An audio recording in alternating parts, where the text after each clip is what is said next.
This video is talking about tips to accurately draw characters in fan art. I'm making this because the Security Breach DLC came out about a week ago, and I've been seeing a lot of artists drawing and coloring the main character Cassie inaccurately, which is understandable considering the differences between her 3D and 2D model.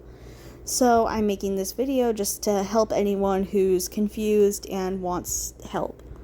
I'm going to be using some examples like Cassie from Five Nights at Freddy's Ruins DLC, Amanda from Amanda the Adventurer, and Hatsune Miku as examples in this video because those are just fan arts I have that are still somewhat recent. To begin, you'll need to find an image of the character you want to draw, preferably a 2D image in neutral lighting.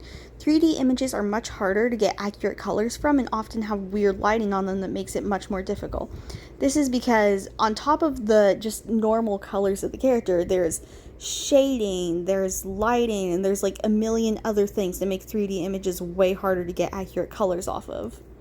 Like, look at Cassie's official 3D model versus the official 2D art of her, both of which are found in the game. They are just very different, which can seriously confuse many artists. When you color pick from the 3D model, you'll mostly get shades of pinks and blues, so it's not a very accurate source to get the colors from. If you can't find a good 2D model, try to color pick from the middle of the forehead, and you can make sure it's in neutral lighting. You can still alter the colors until they match the character if you still feel like you aren't getting an accurate color. With Cassie, we don't have to do this since we already have multiple 2D models in neutral lighting to work with. Now, once you have your references and colors picked out, you can actually begin drawing your fan art. I've seen many people struggle with drawing hair in fan arts. A good way to make sure the hair looks accurate is to trace over the hair in the reference, put it next to your sketch so you have a more close-up look of the hair and where everything goes. Try to draw it in sections too, like draw the bangs, then the back, then any sort of ponytail slash tin twirls slash buns. Just putting it up in sections can make it easier to work with, is what I mean. Head shapes are also another thing. Characters come with many different types of head shapes. Cassie has a rounder, softer head, which can be more common with younger children. Amanda also has a rounder, softer head because she's also supposed to be a young child. Miku, who is more of a teenager, has a longer, more sharp head. Even with specific art styles, these head shapes can still be shown.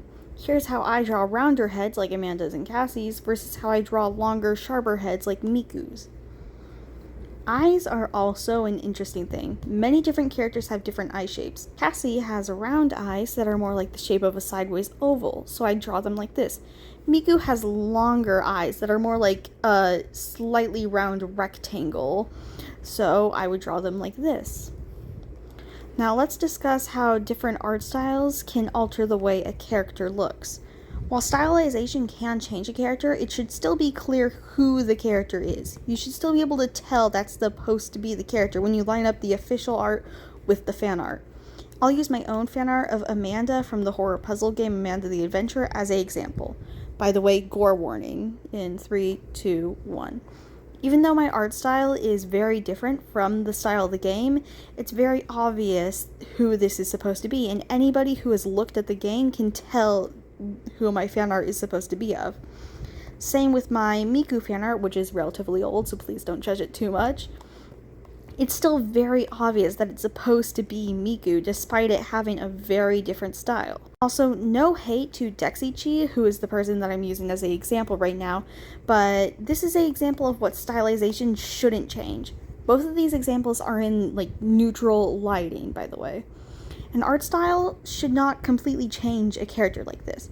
Her hair type is completely different, her skin tone is multiple shades lighter, and she looks more like an OC cosplaying Cassie than a fan art of Cassie. If you changed the clothes, you would have a completely original character that looks nothing like Cassie, and that shouldn't be the case. Even though outfits are a big part of defining a character, they shouldn't only look like the character from the outfit. If I drew my old Miku fan art in a different outfit, it'd still obviously be Miku. And if I drew my Amanda fan art in a different outfit, it would still very clearly be Amanda. I'm only going to show an example of Amanda because I wrote this script and made these examples at 1 a.m. and I did not want to do more. I really hope this video helped with anyone who struggles to draw fan arts of characters. This video was made with the intentions of being a helpful guide people can use to help them get started. You don't need to listen to what I say. I'm just a random person on the internet. I know my words have absolutely no meaning at all. Whatever works for you is good. This is just to help people who are struggling and to show how I personally do things, along with a good example of how to not do fan art.